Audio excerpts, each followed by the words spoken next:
Hi everyone, this is CeeCee and welcome to another Documented Life project.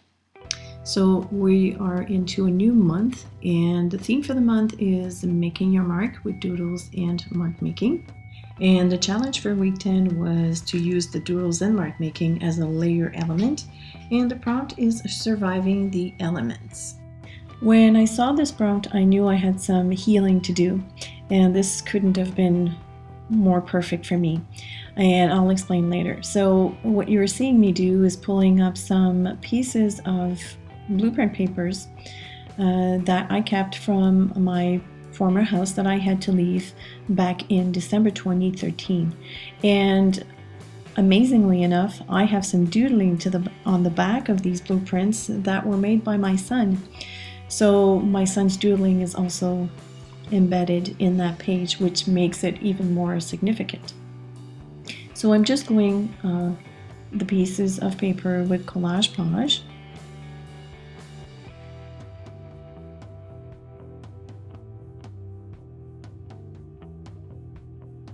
There's my son's doodling. So I'm going to use the blueprints papers as an idea or as a foundation to draw or doodle the other two places that the one that I lived in temporarily and the one that I'm presently living in. And I'm also going to incorporate more of Francis's doodling, but with the right side facing. So you'll see his name painted somewhere, which I'm going to use as an inspiration for the sun. And I believe some tractor wheels at some point, or car wheels or truck wheels. I'm going to use that on the horizon line as well.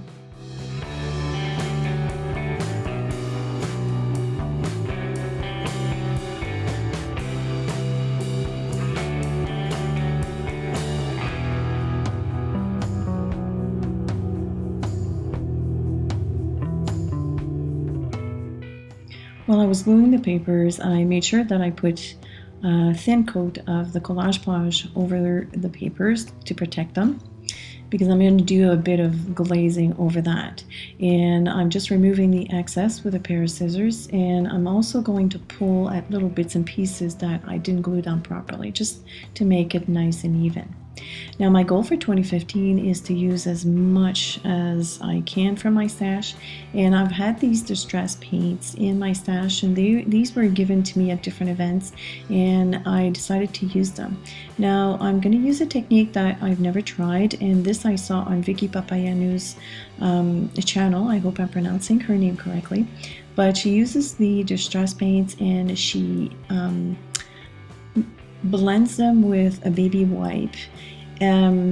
That's not my preferred method. I mean, you have to try things once in a while to see if it works for you, because I really like her results, but it wasn't my favorite. I still like to use my fingers, as you all know by now. So I'm just adding colors right now to the background. And you'll see me shift the colors around. So in essence, what the darker blue that I have put down on the left hand side, I will shift to the right hand side, and that is to create to recreate the time frame that I moved to the different places. I'm just building my index page right now on the left hand side.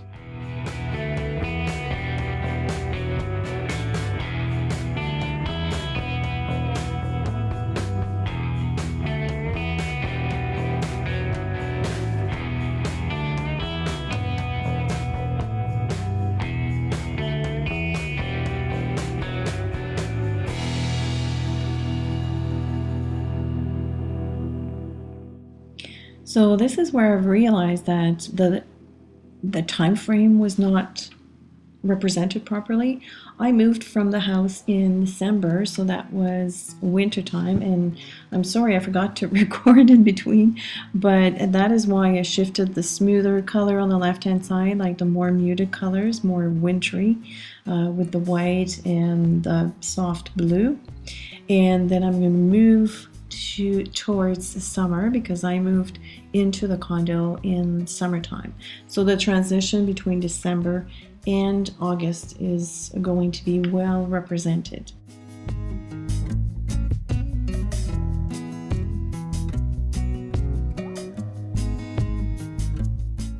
Over the hand-painted C of my son's name, I'm going to color in the sun with 2 colors of distress paints. This is Wild Honey and Spice Marmalade.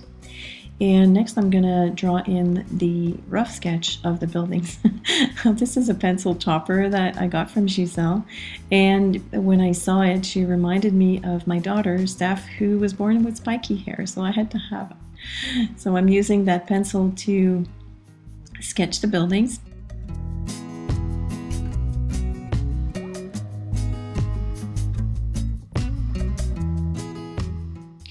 Using big brush artist pens in browns and warm gray, I'm going to reinforce those sketched lines for the building.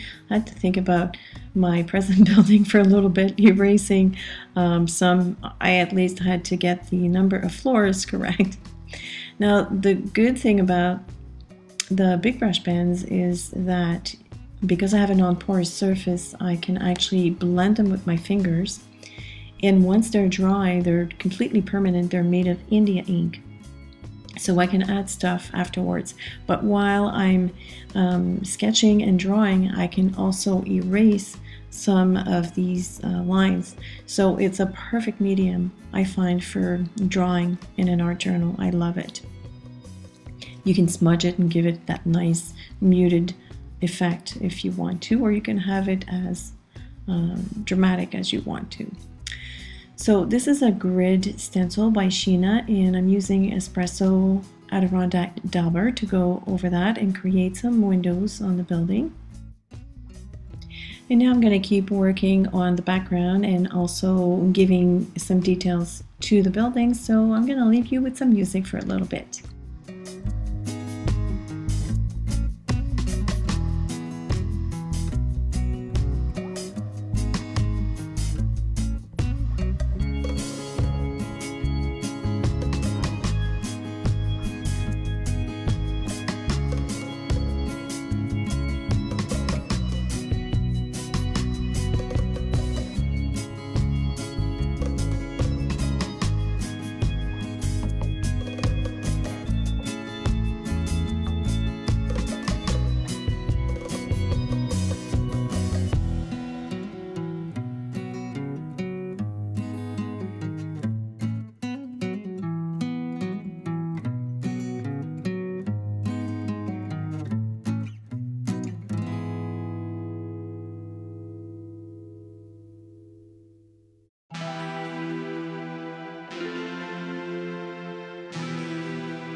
I am now adding numbers to those buildings, numbers that are significant to me.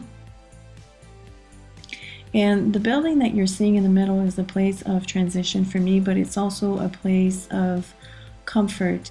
In that building, I lived right across the hall from my daughter and her boyfriend, and they brought me comfort, they brought me emotional support, and it's truly appreciated.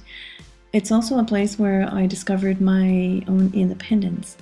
So it's a very important transitional place for me. To represent this amazing journey, I decided to link the buildings with a dotted line. And I'm using the black big brush pen. I'm also using a red one to do some more doodlings, which will probably disappear within the next few frames. I'm adding little circles that represent the number of people that lived at these particular places.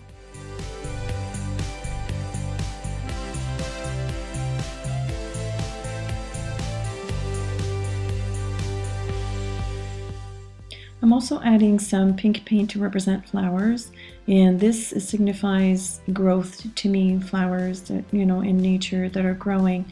It's also to represent my growth as an independent individual.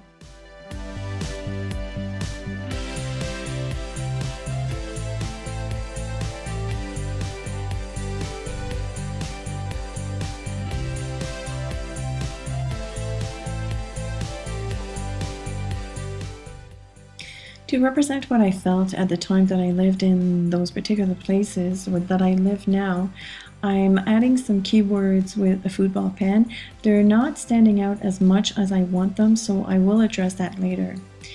I'm going to add the journaling now with the same football pen. I think I switched to a paint pen eventually because it wasn't writing properly. And the journaling on the left-hand side will be covered up.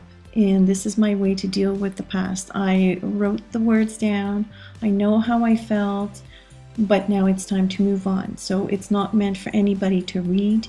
I know what's under there, and that is enough. So I got closure, and that is why that page is so significant to me, and that is why also it was very difficult for me to produce. It's a very confusing page. It's a busy page, it's confused, but in the end, what comes out of there is a happy moment.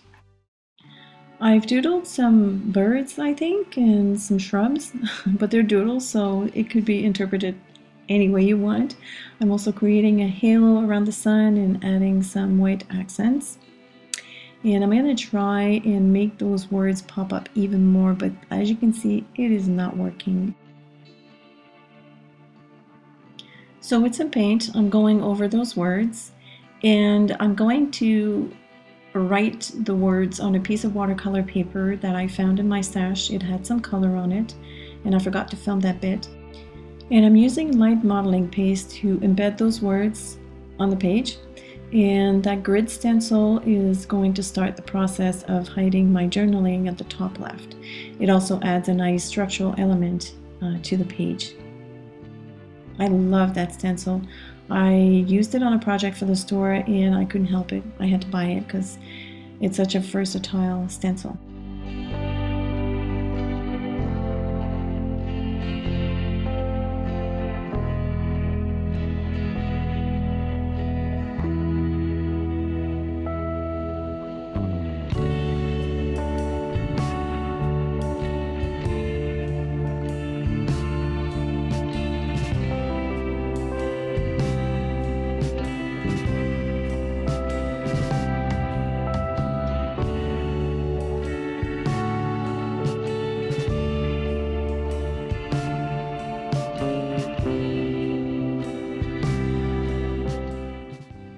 I am now adding water to white paint because I want to create snow. So I'm flicking that paint over to the left-hand side of the page because this is the time of the year that I moved from that house to the apartment. And that's also going to hide more my journaling on the left-hand side. And I'm creating more doodling and mark making with my awesome pencil. I will eventually go over that with black. And I'm adding some more paint, again, to create a frame, but also to hide some of that journaling.